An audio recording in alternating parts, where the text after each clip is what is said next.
welcome back to Friday 50-50. Hello, you. Hi. How are you? I'm good. I had to reintroduce myself to you and Grayson when I came in. It's been so long. It has been. Yeah, I think by the time this comes out, it'll be 2 months between recordings. I don't know if we've ever had such a long break. No, I don't think so. So we've all been sick. We all had a cold and coughs And we were saying before we started, we all got sick. So Sam got sick, and as usual, I think I've missed it. And then as he's about to totally get better, I get it. That's pretty traditional. Andy likes to join in, and as soon as he hears someone sick, he says he's sick. But this time, actually, the hypochondria didn't take over. He didn't get it. He didn't get I didn't get it? Nah, very unusual. Awesome. I think it's to do with his hard-working thing he's doing. You know, he's got to keep going, which I appreciate. But you and I were saying we got sick, then felt like we were recovering, and then it felt like I caught a cold from having had a cold and my immune system down, and the whole thing tried to kick off again. Yeah. It's just been lingering and that horrible throat, yucky. My girlfriend in Sydney many years ago said, the bugs will win. She was like a molecular scientist or something. I worked with her back in the pharmaceutical days. And I remember her saying that 20 years ago, and I thought, oh, my God, that's so scary. The bugs will win. And it's like, you know, come back from Bali, everyone's got Bali Bay.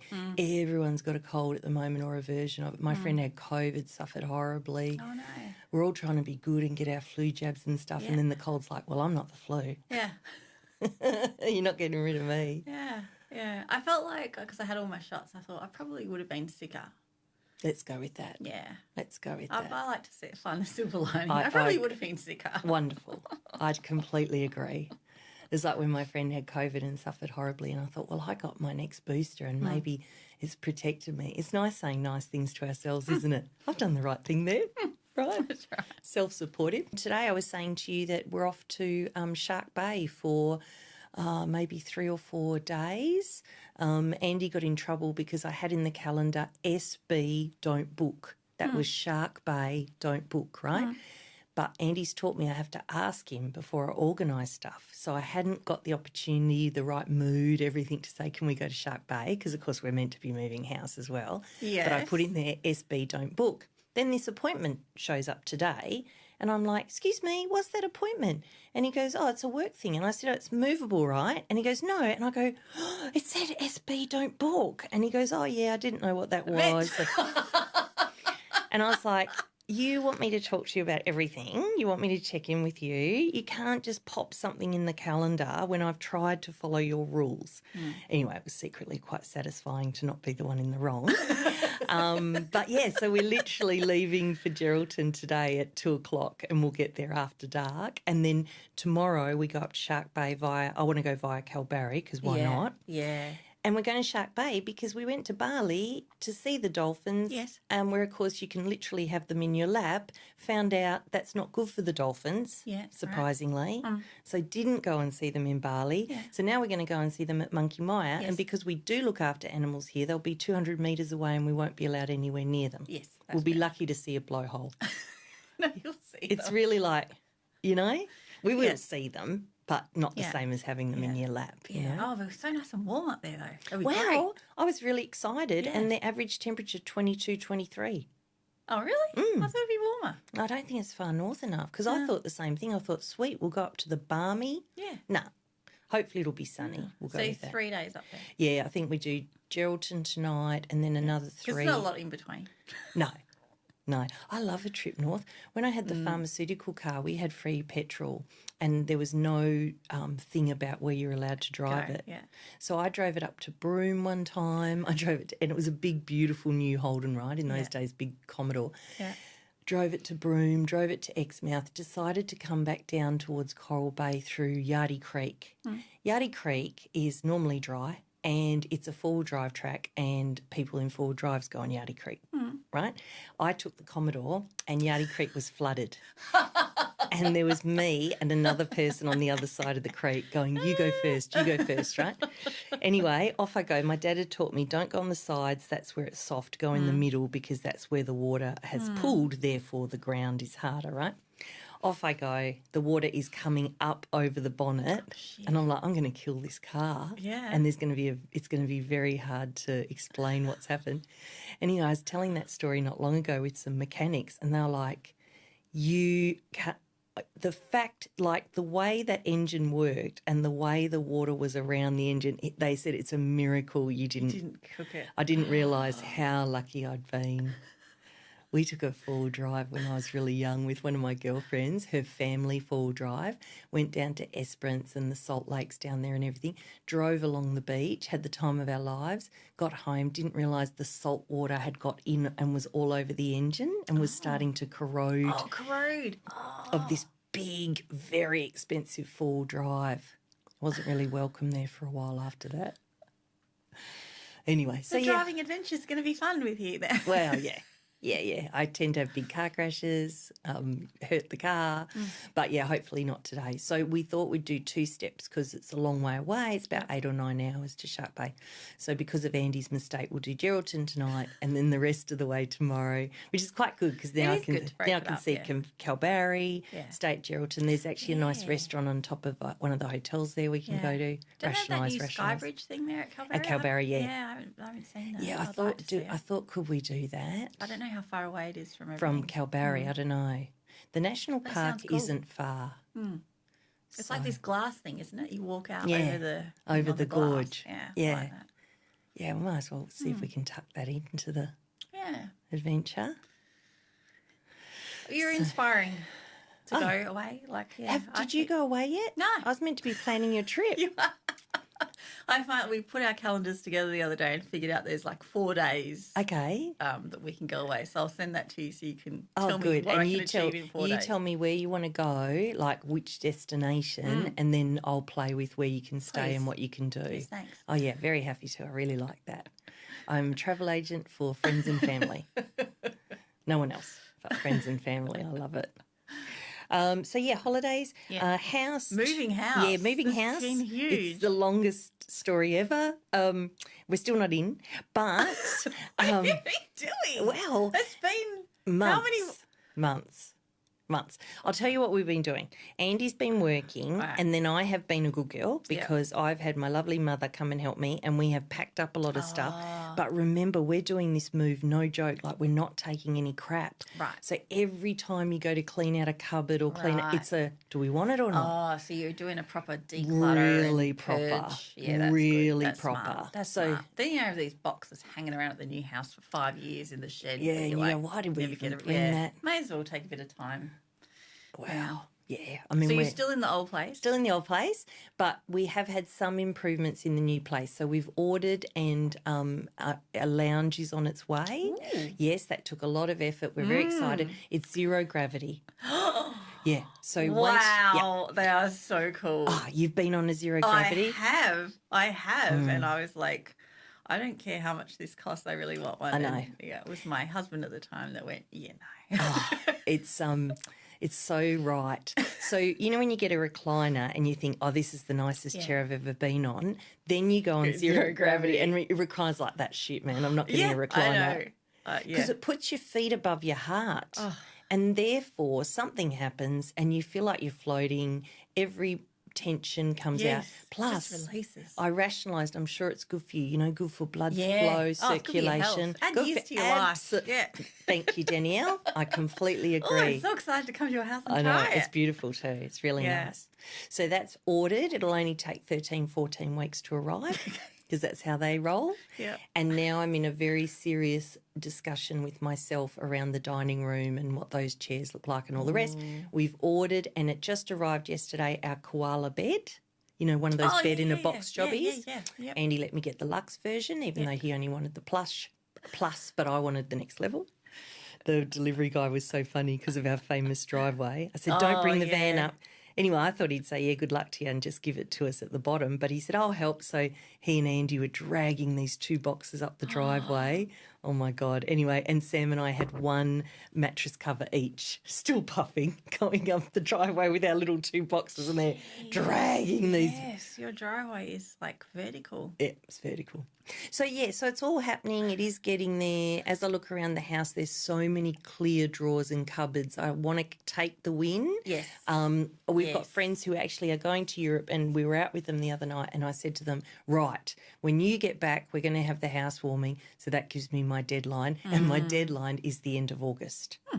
That's good. Right? Yeah. Only another 2 months. Yeah. How long does it take most people to move? 3 days? Oh, no.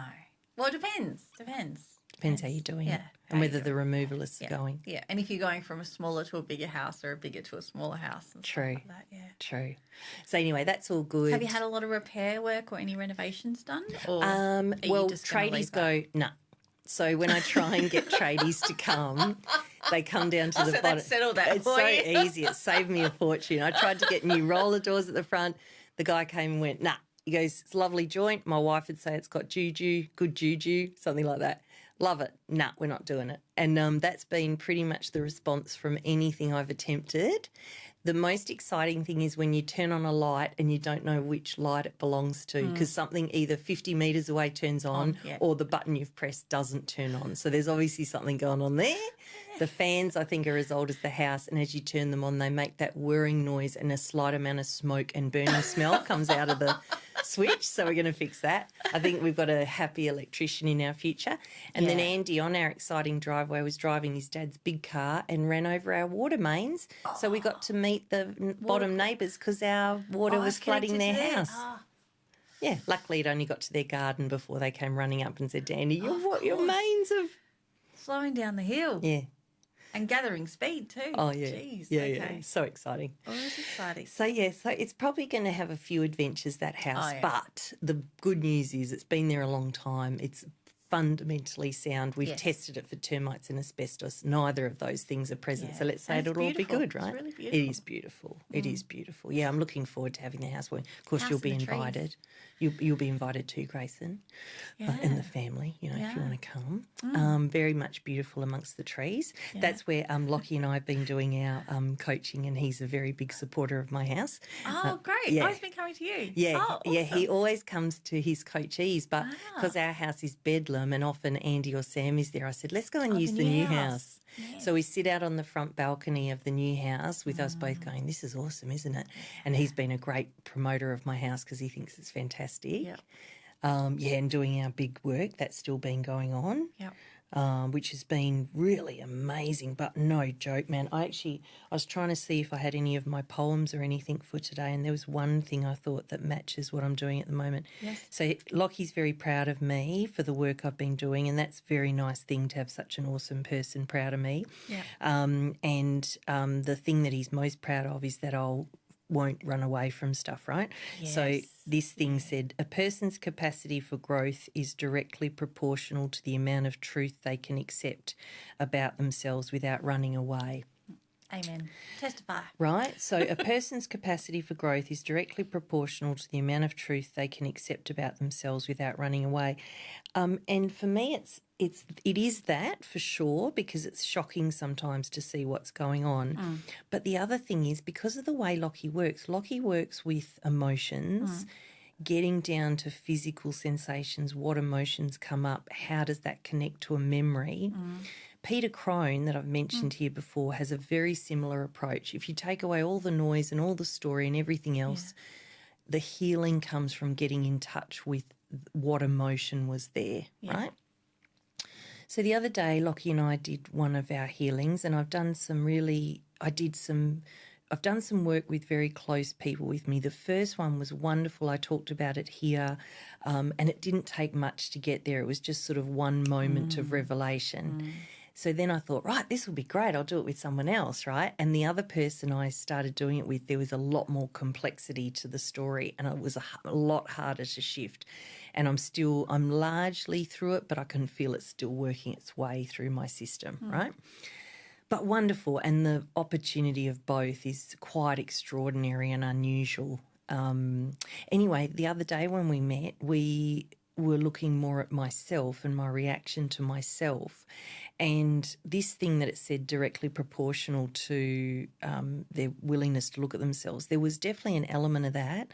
But the other part was being able to be with the level of emotion that came up and not stop it because someone else is sitting there.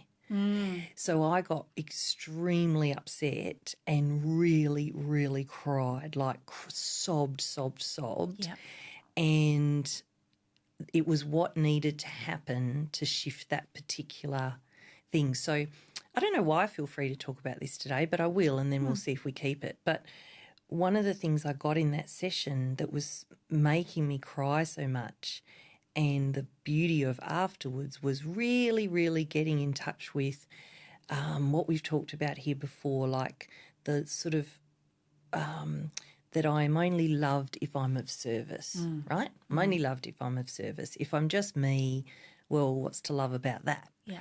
And really both getting the grief of thinking that that is true, that that's the only way I'm loved by friends or family or anyone, and then the grief of that, the crying of that, and then coming out of that and realising that I can be for me and I am love for me, and risking being myself and going, all right, let's risk this. If I'm not of service, do I still get love, right? And so a little bit like we said several conversations ago, the new thing is very unfamiliar, soft, gentle. I have to kind of remind myself because the old is so habitual and so running that when I got, I'm actually for me, I can feel love for myself. And when I opened my eyes, I said to Lockie, when you have that sort of release experience of the grief and then the joy of possibility. And I opened my eyes and, of course, we're on my balcony looking out at these beautiful trees and I was like, the trees look really different. Don't they? Yeah. Yeah, it looked really different. But it feels new. And even in the work I've done connected to other people, when I had breakthroughs around how I was being with them, unless I stay quite aware of the new, the old will want to come back in. The habit will want to, this is how I've always dealt with this person. Yeah. And it just automatically kicks in. But having realised that doesn't work and that creates an outcome I actually don't want, I do actually have to be quite present to what did I realise? Yeah. What did I realise here, or what's the better way to be here? Yeah. So, fascinating. I said, it's so funny, it always happens. I came in today and said, I have no idea what I'm going to talk about. I'm like, right, 4 to 5 hours later we'll be finished. We might break this one up. I actually had Dean, my brother-in-law, said to me, I've been enjoying your podcast. I said, have you? I often get surprised who says to me that they've been enjoying it. He said, yeah. He goes, but I don't always listen to the whole thing because they're too long. And I said, I know, but we try and stop. Grayson tries to stop us. I can't stop. He said, just break them up. And I thought, we might do that. We might find a delineation if we talk for longer and because, and also I don't want 2 months between Friday 50/50s. Well, this was unusual, but I don't want that for me because I like being here, but I also don't want it for people who actually like listening to us because it's too long. You go, where are they? Yeah.